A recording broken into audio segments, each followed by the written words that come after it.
Sahabat pendidikan karakter, kita sudah memiliki kurikulum baru yang disebut dengan kurikulum merdeka. Ada apa di balik pemilihan nama kurikulum merdeka?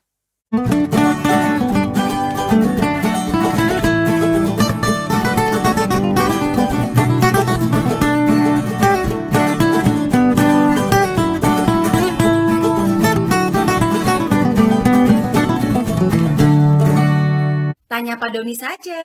Sahabat pendidikan karakter, beberapa waktu yang lalu saya diundang diskusi untuk membahas persoalan terkait dengan kurikulum merdeka. Hari ini saya akan membahas secara khusus tentang pemilihan nama kurikulum merdeka. Jadi ada apa di balik nomenklatur kurikulum merdeka? Tanya Pak Doni saja.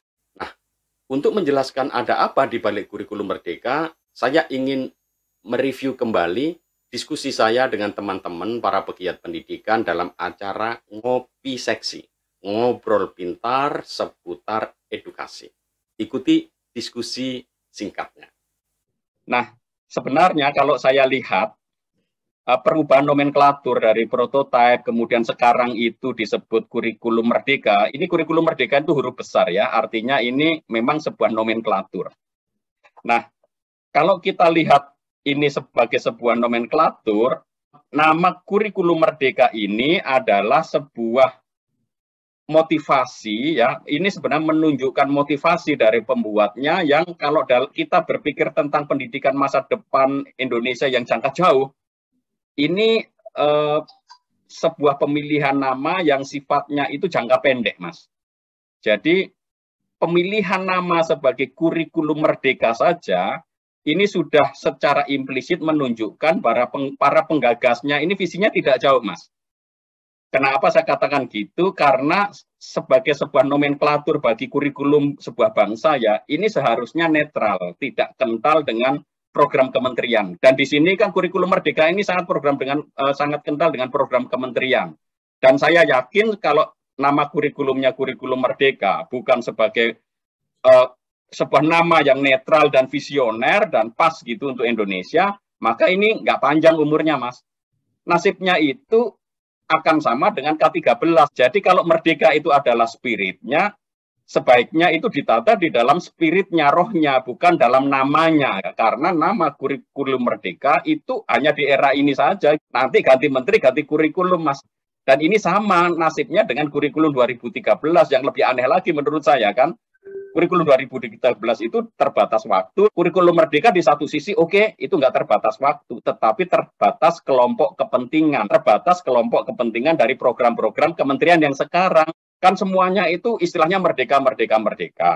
Nah kita nggak yakin apakah kurikulum merdeka ini akan memiliki jangka panjang atau tidak, karena sangat kental dengan kementerian, maka nanti kalau ada menteri lain ganti, mereka pasti nggak suka nih dengan istilah ini, akan diganti yang lebih netral. Nah, saya dari dulu, Mas, mengusulkan, sebenarnya kalau kita mau mendesain kurikulum yang kemudian secara bertahap itu kita perbaiki, maka sebenarnya yang pertama harus dipikirkan itu memilih namanya. Dari dulu saya ingin mengatakan begini, untuk kurikulum kita, seharusnya kita sebut sebagai kurikulum Indonesia, bukan kurikulum merdeka.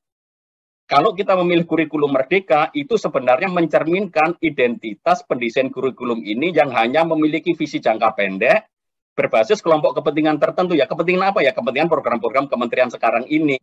Dan istilah-istilah yang merdeka-merdeka ini kan hanya ada di Permendikbud nomor 2022 gitu ya, yang terkait dengan rencana strategis kementerian. Dan itu umurnya hanya tahun 2020 sampai 2024. Jadi ini sangat pendek sekali. Tapi ya memang kalau saya lihat Indonesia ini para pemimpinnya itu masih menginginkan legasi bagi dirinya, tetapi bukan legasi yang jangkanya jauh, visinya jauh ke depan gitu. Maka yang dipilih ya kurikulum merdeka ini. Jadi ini ada semacam tidak begitu visioner menurut saya. Karena lebih mengutamakan sekarang ini program saya seperti ini, saya kasih nama ini, dan orang akan mengenang kurikulum ini, yang mendesain itu saya. Tetapi begitu ganti menteri, pasti akan ganti lagi nanti. Maka ya memang kita itu membutuhkan pemimpin yang punya visi jauh, memikirkan kepentingan Indonesia di masa depan, dan nggak peduli namanya apa, tetapi legasi itu akan abadi. Dan kalau untuk konteks nasional, ke depan saya mengharapkan nih menteri-menteri yang nanti ada di setelah ini.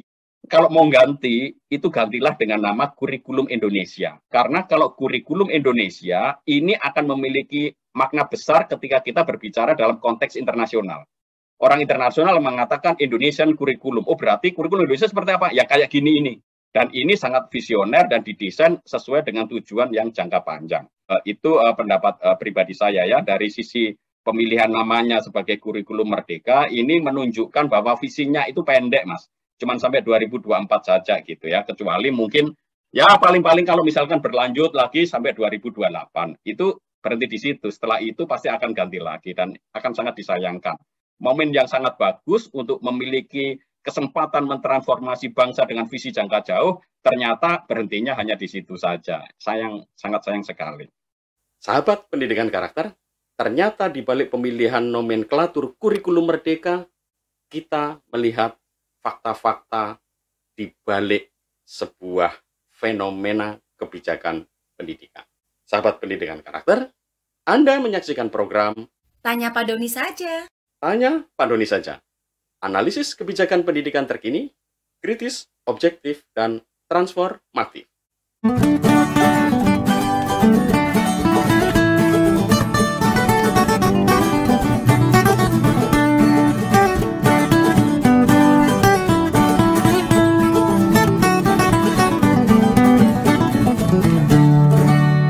Tanya Pak Doni saja.